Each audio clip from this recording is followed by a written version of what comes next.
Leadership. Everybody now wants to be a leader. How can I become a leader? Where can I become a leader? When? When can I become a leader? Ladies and gentlemen, friends and members of Cairo Toastmasters, welcome.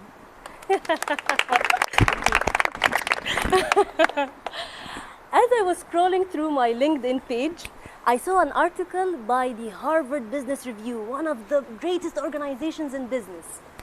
And the title of the article was The Most Important Skill in Leaders. When I read that title, I said to myself, the most important skill in leaders is leadership. It doesn't need a rocket scientist. So easy. As I was opening the article to prove myself correct, I knew I got the correct answer. I got a big slap on my face. Can you guess what is the number one skill in leader? Emotional intelligence. Oh, nice, nice, nice. Empowering others. Empowering others, nice. Honest, trustworthy, encouraging others. Nice. Integrity. Nice, nice, nice. Influencing people. Influencing people. Delegation. Yes. More? Yeah? Listen effectively. Listen effectively. Well done. Well done. Yeah. Speaks well. Speaks well. Yes. Yes. All. Yeah. The empathy. Give her a round of applause. Give her. You read the article? Did you read the article? No. It was my biggest surprise. Well done. They said the most important skill in leader is empathy, the ability to care. The ability to care. They call it as a superpower. That's what makes leader. They said you can be any type of leader. You can be an autocratic leader. You can be a democratic leader. You can be an autocratic leader, any classic leader, you need to have empathy. Dr. Farouk Elbaz, the famous NASA scientist, he said, you can get the productivity of your team more than 100%. 110, 150. If you want to go 200, you can. How? By genuinely asking your team, how are they? How are you feeling? Because when you help them, they in return help you. It's a give and take. And not only asking and just listening, but have the willingness to help. Many leaders these days, they will ask you, what do you want? Okay, I'll give it to you tomorrow. Tomorrow comes after 1,000 years, and still nothing happened. So it's not just the question, but you have to have the willingness to help people. Let's take it in a funny example. If I, as a leader, give you onions, and then you speak back to me, will I expect the smell of roses to come back to me? Or instead, if I give you a rose, or fruits, or even a mint, what do you think I'll get in return? I'll say to everyone, my team is so fresh that they can put a box of Clorox to shame. I don't need it. I have my team. So empathy is an environment. It's not only a skill, but it's also the environment you make by empathy. You allow people to be themselves.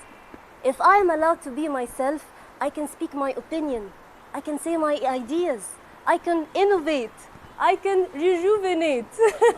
I said it.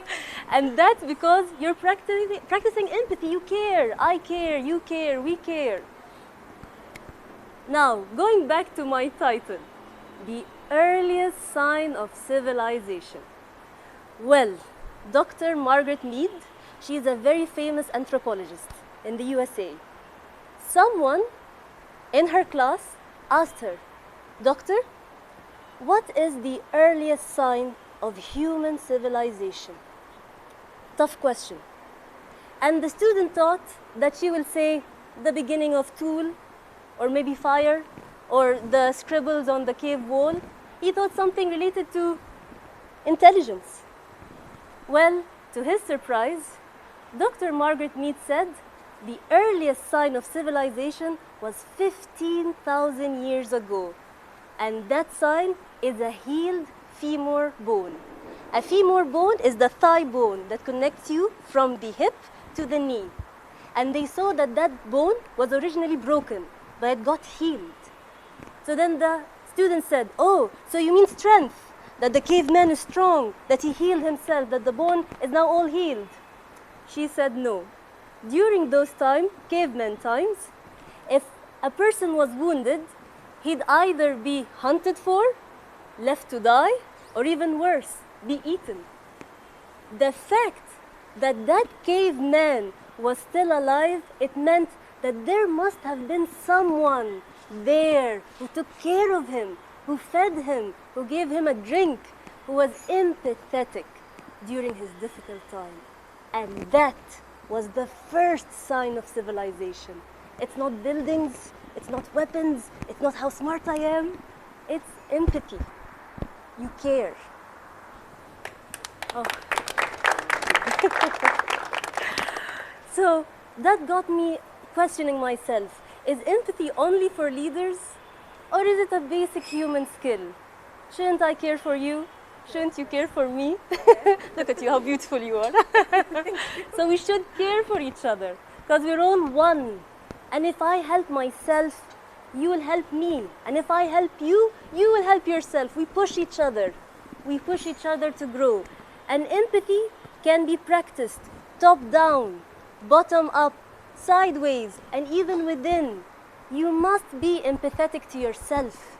You must listen to your heart. You must know what your needs are. Because by being empathetic first, you can be empathetic to others. They say charity begins at home. Well, that saying goes very well with empathy. Empathy begins with you. And who knows, maybe you could be the sign of the earliest newer civilization. Thank you all.